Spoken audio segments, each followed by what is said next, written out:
Estos son los que esta semana son los comentarios palmarios.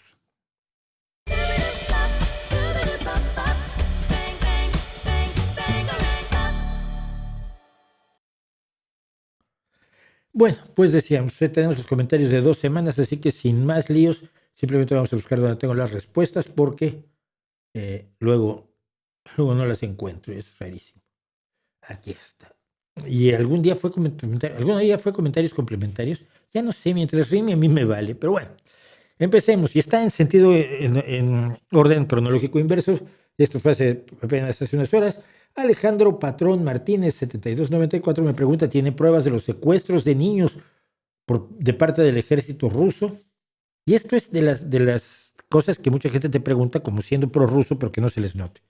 Digo, ellos son fácilmente accesibles. Aquí hemos presentado muchas, incluso en este canal, las acciones de rusificación contra estos niños, aquellos niños ucranianos a los que les hacían pasear la bandera rusa y cantar una elegía a Putin en ruso, con vídeos. Y puedes ver las que tiene el Tribunal Penal Internacional y que fueron la base de la orden de arresto contra tu tío Putin y contra María Lvova-Belova. Y lo enlacé a esta página de la Corte Penal Internacional que explica aquí por qué se expidió la orden de arresto contra Vladimir Vladimirovich Putin y María Alexeyevna Lvova-Belova. ¿Ok? Yo sé que lo hacen muchas veces pensando en que así ya voy a demostrar que no tiene pruebas y entonces Putin es buena gente. No es. Entonces, ¿a qué se debe que Putin no esté invitado al funeral del Papa si se supone que son grandes amigos? Y me lo ponen entre comillas. Porque yo dije que Putin estaba tristísimo y fue muy pro Putin. Francisco, entonces le tuve que explicar, ¿no? Mira, Putin sí está invitado, pero informó que no va a ir porque lo limita la orden de arresto que tiene el Tribunal Penal Internacional. Como para en Italia, la Interpol tiene la obligación de detenerlo. Así que Putin no va porque no es tonto. No va a ir a ningún lugar donde lo puedan arrestar y entregarlo a la justicia para que responda de momento por los secuestros de entre 30 y 40 mil niños, que es una bajeza absolutamente terrible. Y ahora vamos rapidísimamente porque es larga la respuesta, pero es importante. Vamos temprano a nuestro premio Elton.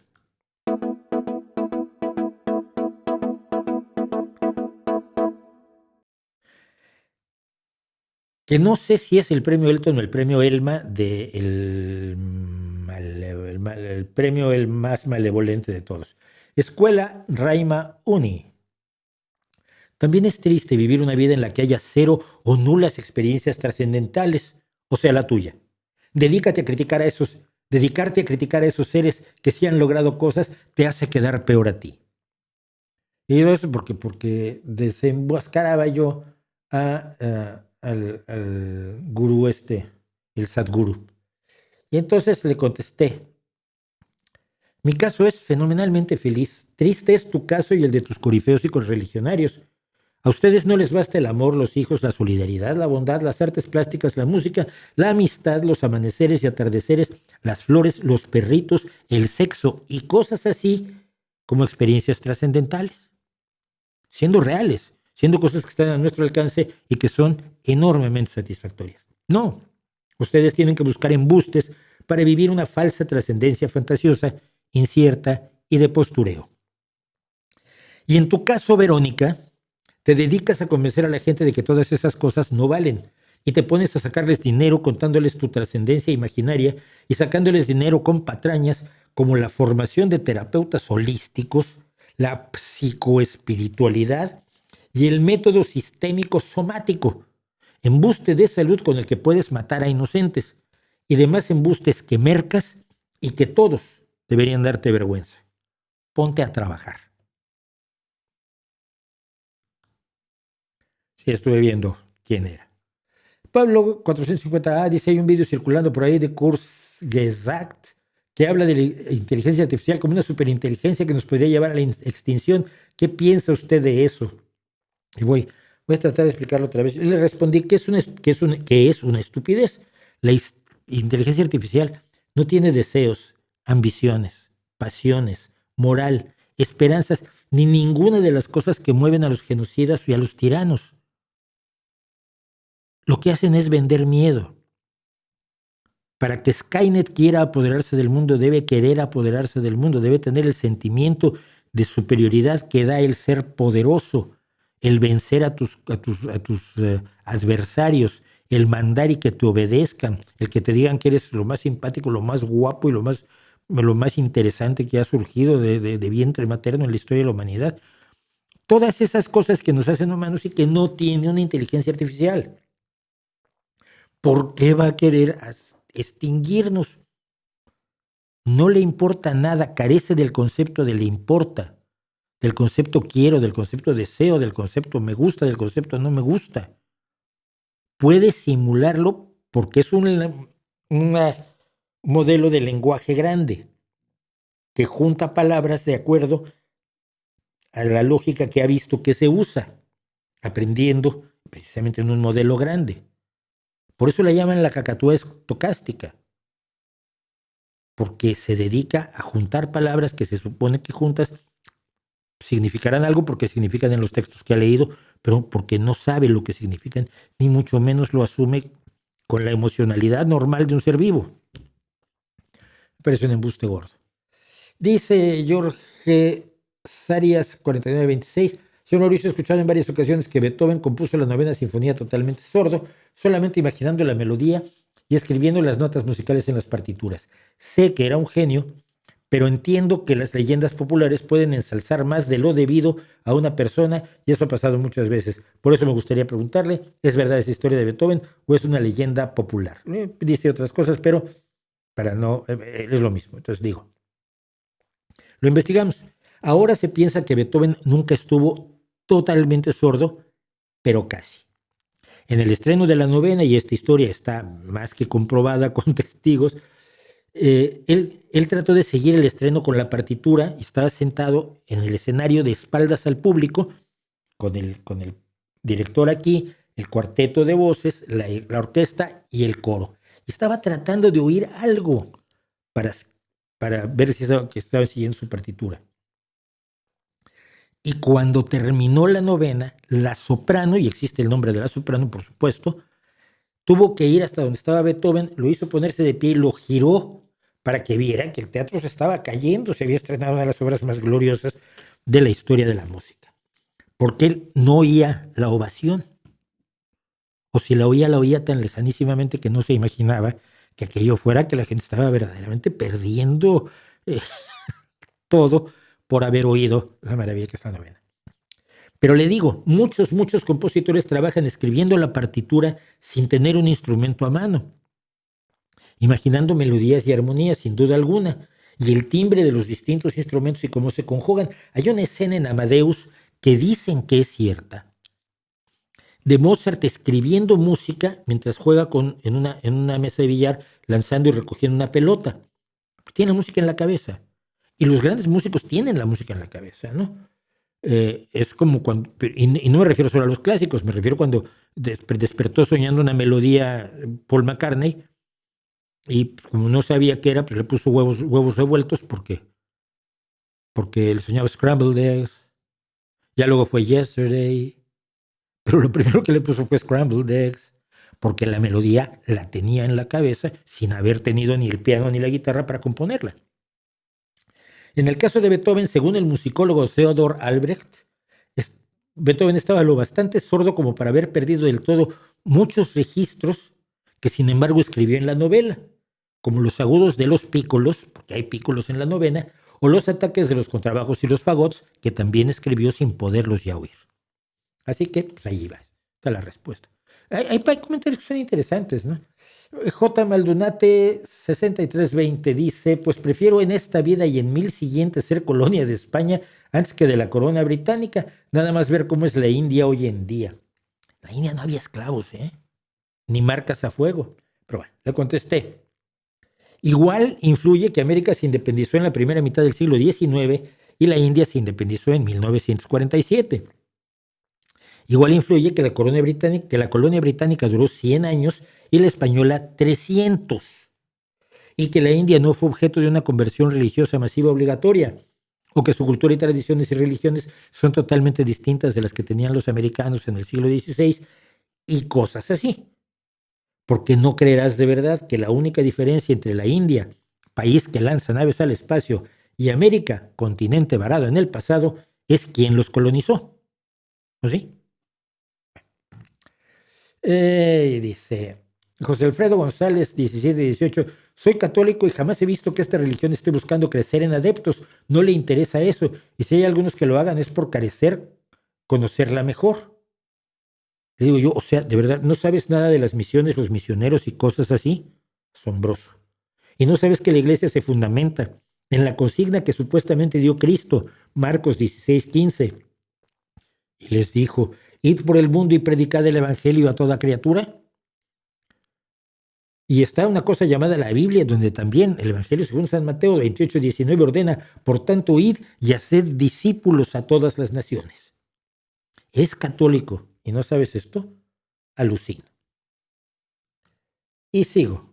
Herrera Rosa me dice, hubo un dictador aquí en Chile que entregó el poder democráticamente. ¿Quién otro hizo eso? Lo pregunto porque no lo sé y me gustaría saberlo. Y es un argumento que usan mucho propinochetista. No sé si es el caso, ni afirmo que lo sea, ni mucho menos. Pero veamos.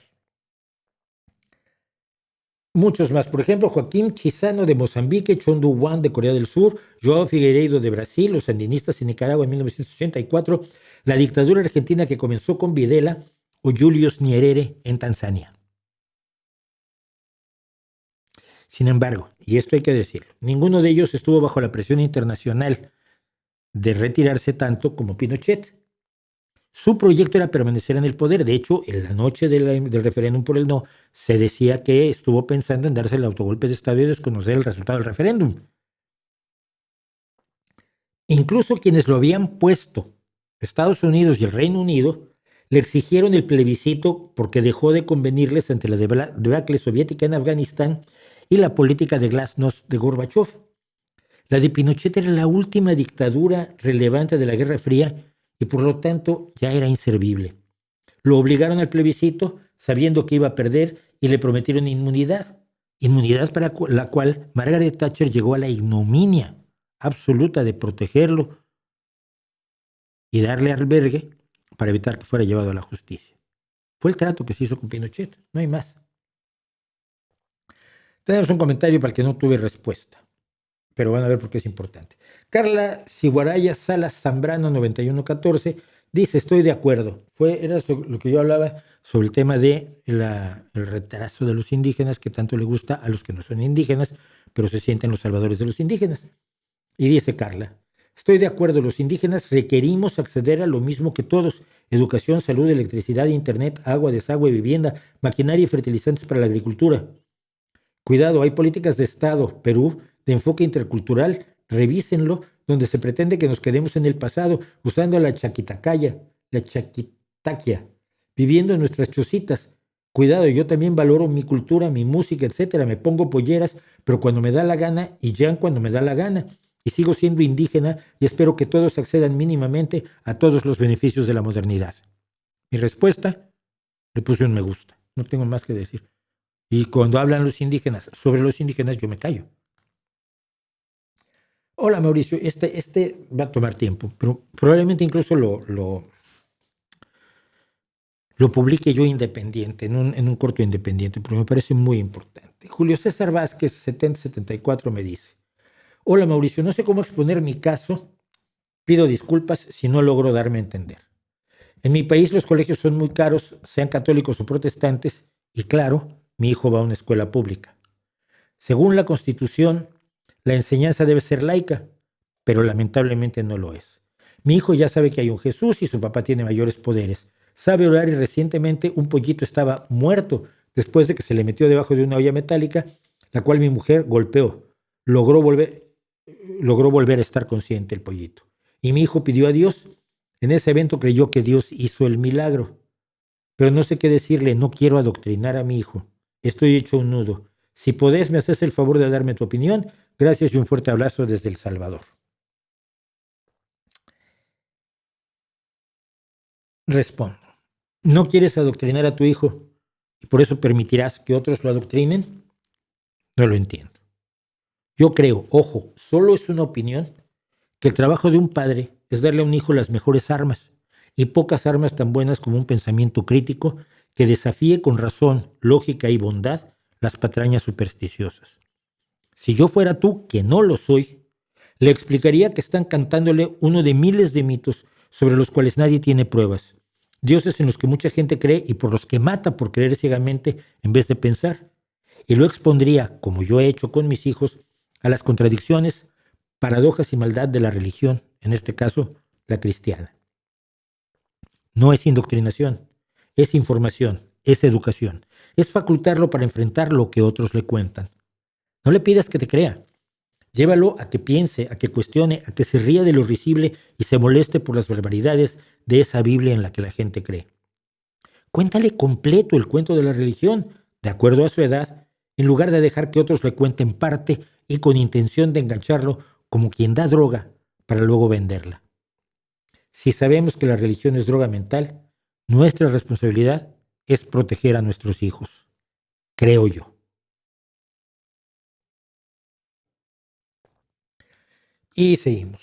Dice Fernando Tamayo, 6740, un país con tecnología propia que tiene hasta estaciones espaciales no puede ser llamado del tercer mundo, amigo. Y lo digo porque dije yo que Rusia es un país del tercer mundo. Y digo por qué. Todo el esfuerzo de la Unión Soviética y de Rusia se fue a lo militar y el espacio, la conquista del espacio para ellos era un triunfo de carácter militar únicamente. No tienen industria, no tienen tecnología, no tienen avances científicos, tienen a millones en la pobreza, solo exporta petróleo, gas, carbón y minerales. Y el Producto Interno Bruto per cápita está de Rusia, cuidado, está en lugar 63 mundial, por debajo de Bulgaria y Argentina y apenas por encima de México y Santa Lucía.